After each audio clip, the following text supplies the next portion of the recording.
We've been talking for a while now about the necessity of gender-affirming care for people, especially young people, who identify as something other than cisgender men or women. Gender-affirming care saves lives, and teaching young people about it not only validates the feelings they have about their identity, but goes a long way toward preventing bigotry from their peers. And bigotry against gender-diverse people is all too prevalent in our societies and in our governments.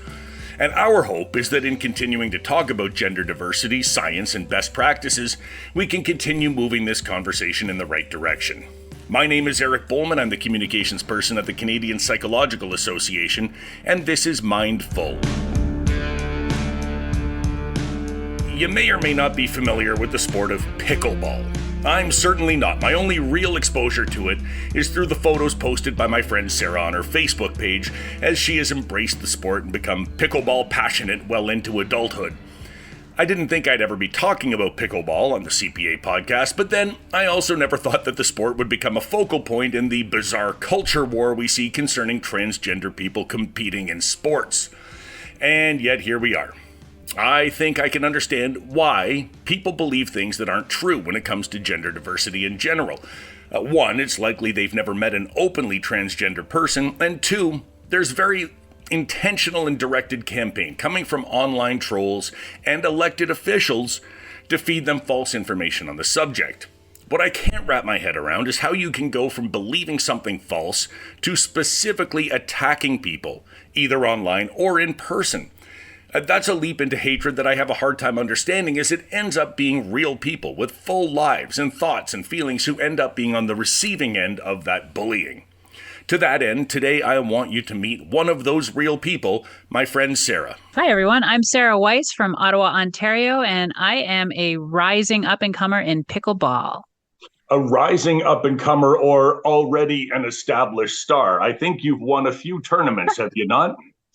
I have. I am a national amateur level champion at a low level. This is not like when I played at the Nationals last year, I won in a 3.5 division gold medal, which is not very high. So when people say, "Oh, she's a national champion," I mean, I'm not a high level national champion, but yes, I am an amateur level national champion.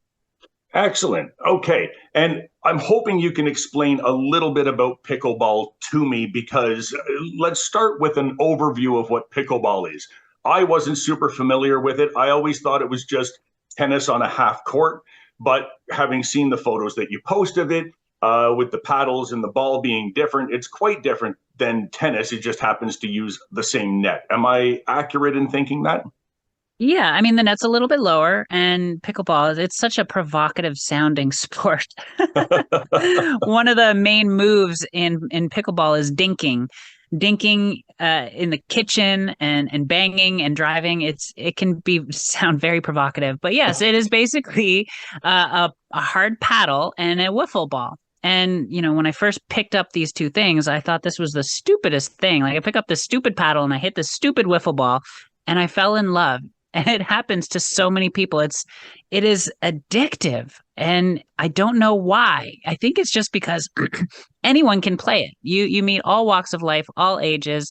Basically, you and your partner, you can play singles too, but as a doubles team, you and your partner start from the back and you serve the ball, and then you get into a rally back and forth. And the goal is to actually play soft and strategic, give unattackable shots, and when someone pops up the ball, you put it away.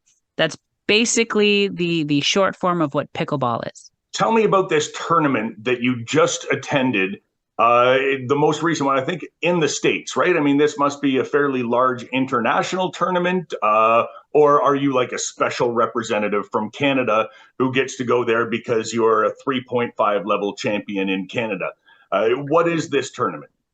So this was the U.S. Open for Pickleball Championship. So it is the biggest pickleball tournament in the world. In fact, there were 3,000 registrants who played and 40,000 people through the gate. So big tournament. To get in, I had to win a lottery. So there are people who earn their way in. That was not me. I had to put my name in and hope that I got picked. And I didn't get picked on the first round. after the first round and they found out, who was going to make it and who wasn't, they had a second round. And luckily I got picked to go play. So as a 3.5 national champion here, I actually went there and I played in higher divisions, including 4.0 and 4.5.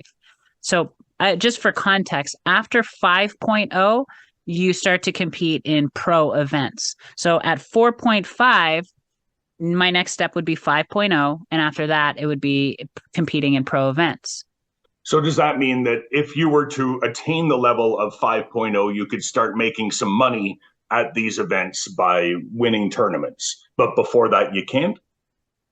Yeah, well, it depends on the tournament. Sometimes they'll hold prize pools for some of the lower levels, like 4.0 and 4.5, something like you might win $100 or something like that. But yeah, once you're at 5.0, the prize pools typically start to raise. And then at pro, if you're winning top pro events, the prize pots become in the tens of thousands for some of these top pros that they're winning. Okay. So this isn't like the US Open in golf or tennis or something where you have to win qualifying tournaments in order to qualify for the US Open and then you get that invitation. It's really a merit-based thing plus a lottery among those who are also meritorious of being in that lottery. Yeah, exactly. And for pros that have not established themselves in the pro level, there are qualifying events at the tournament. So you can apply to play in a qualifier. And if you qualify, you get out of the qualifier, then at that same event, you can play in the pro division. Okay. And so in the lead up to this event, you discover that somebody somewhere has discovered that you were born a man and is using that as some sort of culture war issue going into the US Open Pickleball Championship because, God forbid, on the 3.5 level grouping, that there is somebody who might be taking away a spot from somebody else, right? Tell me how that first came to your attention and what exactly transpired there. If you can walk me through that from the beginning, that would be great. Sure. So I am a sponsored athlete for a company called ProLight. And not only that, but they offered me a team director position because of the energy that I bring. And I'm a life coach as well. So I am very business oriented and I help people with their mindset. So they offered me a position as their team director. And as such, I had access to their social media page. Now, I don't handle their social media, but a message came through, and I don't usually open all their messages, but a message came through and I saw a preview of it saying, how can you endorse ... So I got curious and I opened it. And it was someone who was complaining about me based off of a post they had just found on Twitter.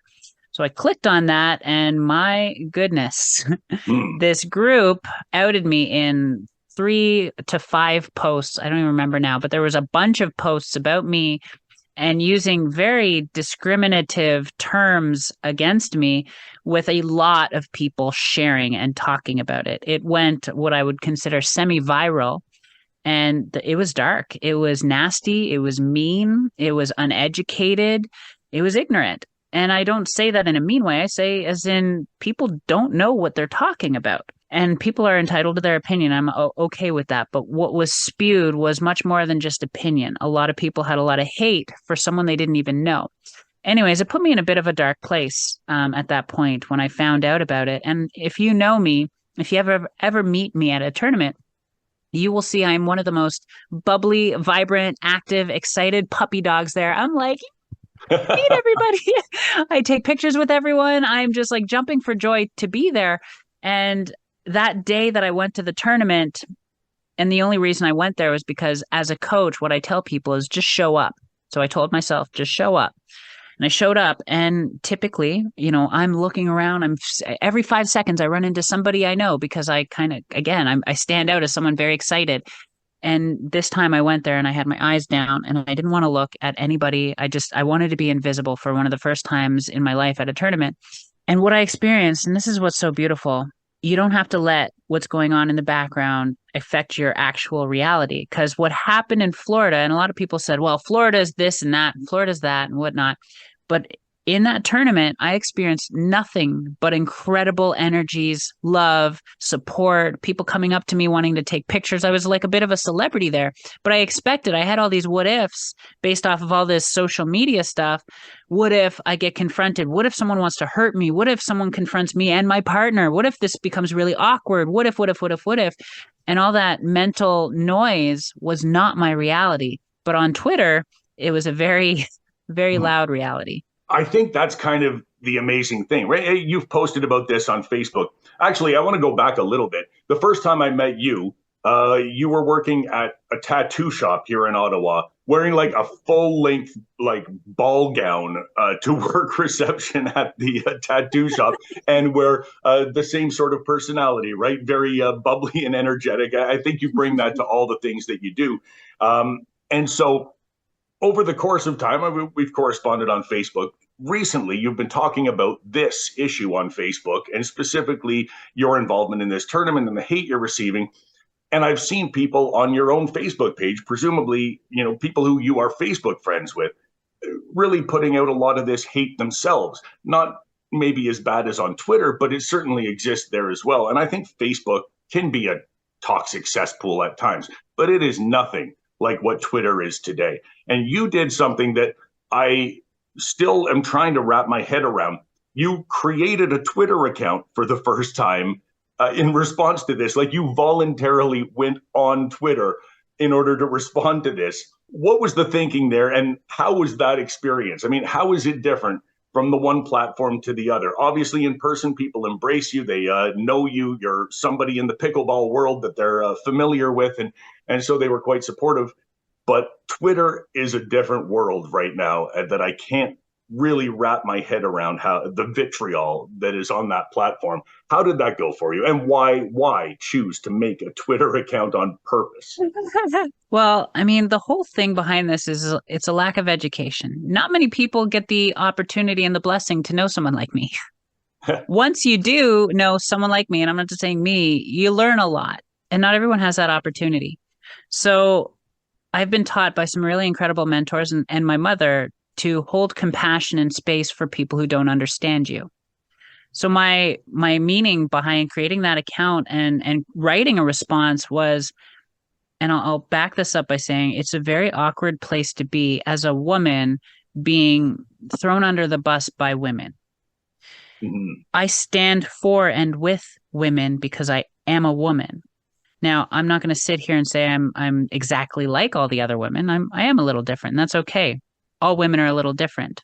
We're born with different things. But what I wanted to do was show them that I actually stand with women, and even the ones who were so against me, the ones who had reasons for what they believe in what's fair, right, and wrong, I stand with them too. That's a very weird place to be. And I have to ask myself, because I know where I belong. I belong playing with the women. The question at the heart of this, or what they're saying is at the heart of this, is what's fair? Do I have natural born advantages over the average woman? I'm 5'10" and a half. You can call that an advantage, but guess what? Many female athletes I play with and against are taller than me. They're stronger than me, faster than me, have quicker reflexes than me. Many women are. So is this really about what's fair, or is it a deeper issue? What I wanted to do was tell them, I see you and I respect your mission. And if you're ever open to it, I would love to have an open conversation about this so I can educate. So that was the point of me doing this. And I've had many of these conversations and podcasts. And last night, for instance, I was on a podcast called the Pickleball Happy Hour. And it was more of a closed environment where it's all for women.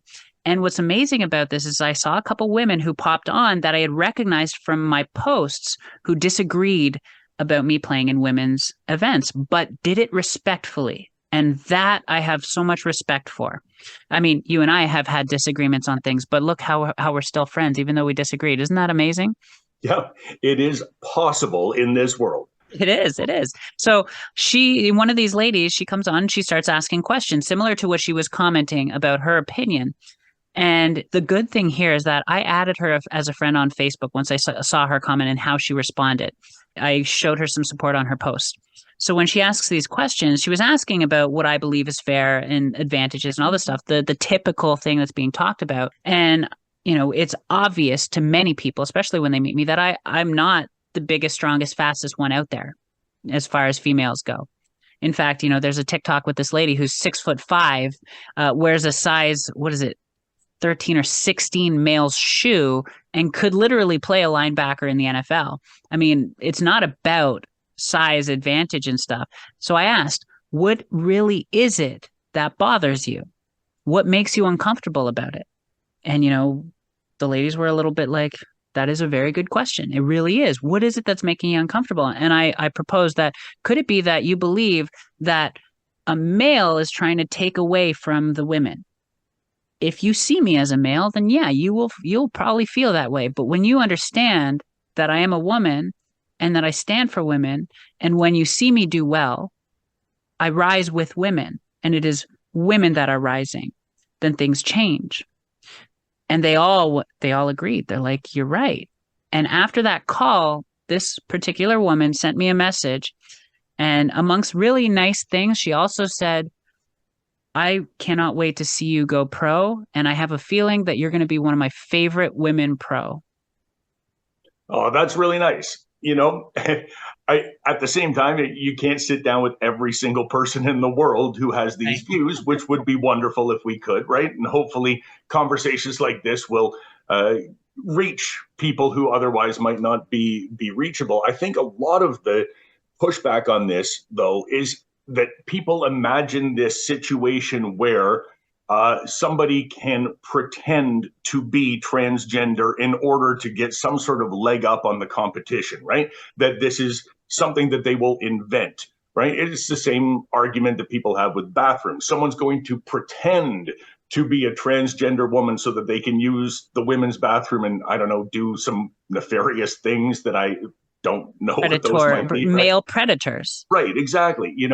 And I don't think anybody who believes that really understands what it actually means in a broader sense, right? The gender diversity conversation hasn't really reached that person. And they're maybe imagining, I think, from their own standpoint, well, if I wanted an advantage, that's a way I could go about doing it, where I don't think there's been any case of that in the history of the world, right? I may be wrong unless you've heard of something. Well, not that I've seen. No, correct. Yeah. And not that I've seen. And that's why they do have policies in place where you have to be on HRT for a number of years. I know I don't know every policy for every sport and every college and all that stuff. But in most places that I've seen, you have to have a minimum of a certain amount of time on HRT, hormone replacement therapy. And what happens with HRT is your muscles diminish. Everything that is built within the human body is built by hormones. You can talk about biology, you can talk about all that, but the biology leads to what hormones are produced. Testosterone is a catalyst for building massive muscles and stronger bones. Now, what I've experienced in about 10 years of hormone replacement therapy is a massive diminishing of my muscle mass. Massive difference. You would not recognize who I used to look like to now. I used to be able to do 70 push-ups in one go. I can barely shake out the 10th now. 10 tops. I can't even do a pull-up anymore. You're not selling pickleball as a really high intensity sport now if you can only do 10 push-ups, Well, that's another point here. So pickleball is very special. The top woman is a short 16-year-old girl. She's the top. She is incredible. She's fast, she's strong. She beats everybody. She can beat most men in this sport, including some of the top men. So, I mean, pickleball is not a great sport for this conversation to even happen because strength and speed and all that stuff is not as important as just playing smart pickleball. A lot of, like what I was saying in the beginning, is about creating unattackable balls, which means being gentle on the ball, having strategy. So, I mean, this sport really isn't one that should be having this massive movement and kickback. It's irrelevant how strong and fast someone is. But I will tell you this, when I play against the men, I can't keep up. They are stronger. They are faster. When they attack the ball, I don't have the quick reflexes I could. So this is my stance on things with pickleball. I love the game so much. I have a dream of going pro, but I'm not going to fight. I don't want to fight and fight and fight. I just want to play pickleball. I love this game so much. It is something I have so much passion for, and I've never felt this way about any activity in my life. If the world tells me I have to go play in a men's division, first of all, I'll be the cutest man on the court. But my dream of going pro would be pretty much gone. And so be it. If that's what has to happen, it would be very unfortunate, especially because I belong with the women, and women I've competed with agree. That's why you see them in the comments saying, I will continue to gladly compete against you. But if that's what has to happen, I'll just accept whatever I have to do. I will continue to share my story, share my message, and show people that what you think and assume about transgender people in sports most of the time is very, very wrong. Yeah, and it's such a weirdly murky area too. I remember maybe a decade ago, maybe even longer ago than that, there was an athlete named Caster Semenya who was in the Olympics. And the Olympics, as you said, hormones, right, create most of the abilities that we have in one way or another. And they did a test on her after, I think she won a bronze medal in a track and field event. And they did a test and said, oh, no, your hormone levels are too high. And they told her, you're actually a man, which came as a big shock to her, presumably, since she had lived her entire life from birth as a woman. No. We have determined for you that, in fact, you're a man, and they took away her medals, right? And it was all based on this level of hormones that she had in her body, which was, right? And so there's nothing that has nothing to do with somebody transgender. It has nothing to do with gender identity. It has everything to do with this arbitrary sort of metric that they have in order to determine whether you qualify to participate in the Olympics at all, right? And even for men, right, they test your hormone levels in case you're adding extra hormones, or I don't know the biology of it at all, right? But you can be, stripped of your Olympic medals as a man if you have too many hormones because you've taken them in order to enhance your performance, right? It's so murky, and there's no way to determine this in any way for anybody. And so it seems like, as you say, pickleball is a very odd spot for this to become an issue. But there are people out there who are really looking to make this an issue in every way, in every possible circumstance that they can, right? I think you recently shared an article with me where, they're talking about a woman who completed a marathon, and I was just about to say that. Right, she's transgender. Like, this is really upsetting. Well, it turns out that her participation in this marathon meant that some deserving woman somewhere finished 7,440th instead of 7,439th, which is where she would have been had this other, right? People the headline said transgender woman beats 40 or 14,000 other racers. Right. That was the headline, but they didn't mention that she got 7,000 something place. Right. Like, and she got a participation medal that they wanted her to give back. That from her. Right. It is unbelievable. It is very bonkers. And I feel like, bringing this to pickleball is akin to bringing it to curling. Like, right. Is there really that much of an advantage? And even if there were, like, how do you determine it? It's such a weird tempest in a teapot, it seems to me. And I will say, I've known you for several years, and I've never known you to in any way advertise, I guess, for lack of a better word. I've never known you to tell people that you were born male or that you've done hormone replacement therapy for years. You've always identified only as a woman. You've told me you don't identify as a trans woman. You identify as a woman. I'm wondering how they even found this out to begin with. I don't know if there's anything online that would lead them to know this in the first place. How do they even determine this? So, I've done podcasts and shows where it does come up, and I've written a book, not about it, but about my life. So I did write this book called Not Born This Way. And in it, I talk about the mountains I've overcome that have helped me become a happy person, because I used to be in a toxically negative life. I was toxically negative. I blamed everything about the failures of my life and why everything was so wrong in my life on the world, on God, on the people who turned their backs on me. The point of me writing that book was to show people that you can rewrite your reality and stop letting your past dictate your future, your past limitations and disadvantages. You don't have to identify with those. I had what I considered for a long time a disadvantage and limitation based off of this gender thing. And I turned it into something beautiful. I created a miraculous life with my children, with my friends, with my accomplishments. I am now a speaker across North America. This book did very well and became a #1 bestseller. I've done a lot of incredible things in my life because I let go of what I thought were limitations and disadvantages. So I did write a book on that, and in it, it does talk about my past. So I highly doubt one of them read my book, but there might have been like a clipping or something. So Like it is out there because Amazon I'm not. order? Yeah, it's out there in a way that, like, I'm not ashamed of my past. I don't hide it intentionally. I just don't define myself by it. I don't define myself by what has happened long ago. I've been in this journey of transition for almost 10 years now. My past is my past. Who I am has nothing to do with a label like transgender. And when I was a kid growing up, and I could go on, and I've done a live video on my Facebook, and if anyone wants to find it, there's a video where I go into it, 30 minutes, talking about my background, my history, and why I felt the way I did. And it's happened since I was born. What happened that made me feel this way? I never thought I want to be a transgender woman. Never Right. once did I ever think I want to become a transgender woman. No, I always felt and identified with women, with the girls. As a little boy, I felt like a little girl. I would hang out with girls and I identified with them. I didn't identify with the boys. I was different than them. I walked differently. I spoke differently. And I never in my mind, I didn't even know what transgender was until I was in my 20s.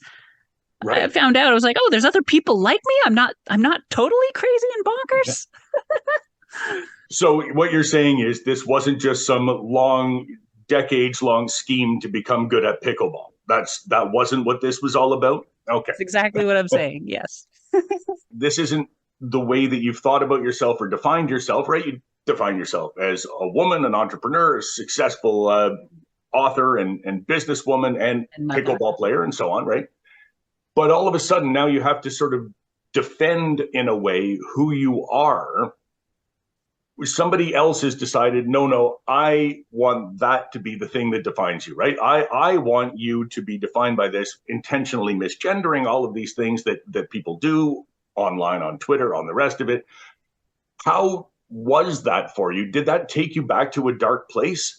Or were you able to sort of go, okay, I've moved past that. I can ignore this and hope that people who I know will embrace me regardless? I mean, what is that like for you? Yeah, it's been a whirlwind. It's been tough to experience again. So it did bring me back to a place where it's like, as soon as I came out and told the world, it was very nerve-wracking. I lost a lot of friends in my life, and it was very PTSD-ish of that. I felt a lot of past trauma of the people who were turning their back on me and who wanted me to hurt and were speaking bad things behind my back. I felt that pain, and it did put me in a dark place for sure. But because I've been on this journey for 10 years and as a life coach, I was able to, I guess we'll say, rise above it and to have compassion for the people who just don't understand because they just don't know. So something I also do know is mental health is a real thing. And a lot of people who are bashing me and everything that they're doing on Twitter and wherever, they're dealing with their own stuff too. And I have compassion for that. And as much as some of it is really nasty and they don't even know me, I have compassion for them. I have understanding for why they feel the way they do and why they believe what they believe. So I can, if I want to, be hurt and offended and all that stuff. But I also, if I want, can take this opportunity to educate and to just share my story. I'm not here to be a doctor or scientist and tell people to bend to my will. What I do want to do is I want to share my story, and I want to have the voice that hopefully can expand someone's perspective in a way that makes them go, it's not exactly how I thought it was. You're probably more evolved than I am there in a way, because I see this stuff and I think, and I truly do have compassion for the people who have bought into this narrative, right? I mean, there's a very specific group of people trying to create this narrative online, right? And it comes down from the top. Lots of governments, especially in the United States right now, but also in Quebec and in Canada, are trying to pass laws that make it impossible for kids to get gender affirming care, to actually, exist as transgender individuals, as people who identify as a gender that they weren't born with. And obviously, I think, and we've been talking about this at the CPA for a long time, how much harm and how much damage that does to those youth. So that narrative is out there, and I understand people buying into it. It's easier, I think, for people to imagine that there is a gender binary. I fit into that gender binary. Therefore, those who are outside it are deluded and they don't understand the world. But when you take it from believing something that's erroneous, right? Because you believe something that's wrong, maybe you can be educated. Maybe you can be moved toward learning what's actually true. But to then take it to a point where you're spewing the kind of hatred that we see toward people that you've never met, that's a level further than I can wrap my head around. It's one thing to not believe that transgender people are real, and a lot of people have that belief. It's another to specifically go out of your way to bully them and to make their life as difficult as possible. That's the step that I can't wrap my head around. Well, something I've learned is what you resist persists. So people want me to fight right now. They want me to argue. And even my friends like, you've got to fight this. And like, I'm not going to fight it. I'm going to share my story with love and compassion. And when these people who are so against me are seeing that I'm not in this fight or flight mode, they begin to like me and they begin to listen. They begin to see that I'm not here to have them bend to my will, and I'm not what some of media is putting out there and portraying me as. A lot of people have this idea and notion of what they think that I am, when they realize that I'm not the devil. I'm not some bad person. I'm not someone who's trying to take advantage and hurt women. When they realize that, and that I'm just like them, that's when I'm noticing people opening up their minds and having the ability to shift their perspective. I'm not here to fight, because what you resist persists. And that's why all this fighting against the transgender it's not even a cause. It's a people. This fight against them is causing them to stand up. And there's a lot of this movement against the government saying, hey, stop what you're doing. This is not right. And it's not just from anyone who's part of the LGBT and queer community. It is allies, people like yourself who are like, this isn't right, who are standing up. So what you resist persists. And I'm not going to resist their hate, because it will persist if I resist it. That seems like a very well-adjusted way to look at it. And I appreciate the perspective. Now, tell me about the U.S. Open itself. How did the tournament go? How did you finish? How did you feel about your performance in the U.S. Open Pickleball Championship? I laugh because, this whole Twitter movement, they're acting like I'm going in to just dominate the competition and be this like mini Thor. And I didn't do that great, to be honest. I won some matches. We did all right. The main thing is I had a blast. I had an incredible time playing this sport I'm passionate about. But no, I didn't win a medal. I won some matches that I'm very proud of myself for. I put it all out there, even though I was dealing with a lot of stuff in my mind. As soon as I got on the court, it was all about pickleball. It was all about being a good partner to my teammate and having fun. And so, no, I didn't get a medal. I didn't crush the competition or dominate or anything. I made a lot of new friends who are now watching my posts and going, these people are crazy. You're a woman, and I'm happy to continue competing against you. I had an incredible time, and it wasn't about winning or losing. It was just about pickleball. All right. And you mentioned earlier, the previous podcast you appeared on was the Pickleball Happy Hour. That leads me to believe that pickleball is something you can play drunk. Am I right? You know it. Okay.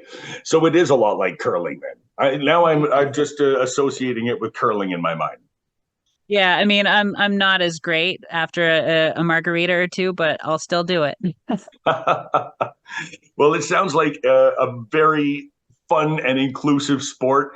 And I always kind of, when I first heard about pickleball, I thought that it was something that the elderly did, the way like shuffleboard exists in elderly communities. But it seems to have really expanded, and it's become a much bigger thing over the last decade or so. I don't know how long it's even been around. So it's been around since 1965, and I've been playing for 2 years. And in the 2 years that I've been playing, the evolution of the sport has been exponential. It is now the fastest growing sport in the world.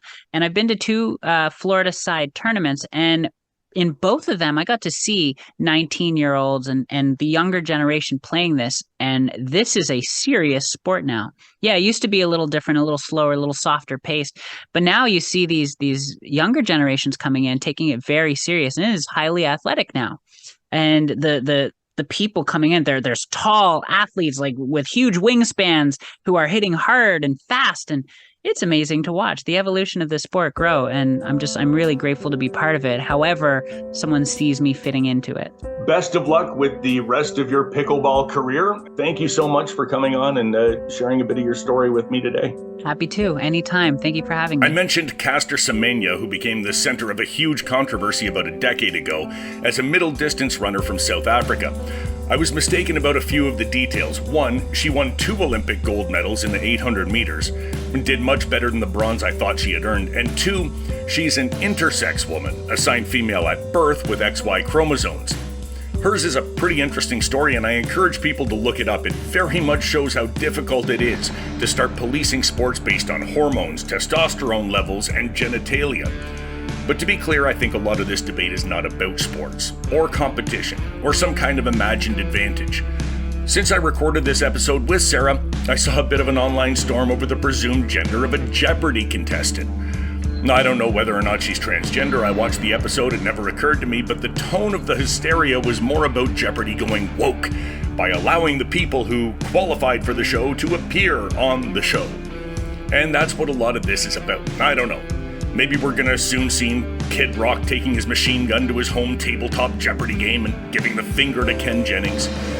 I'm joking, of course. Kid Rock absolutely does not own a home version of Jeopardy.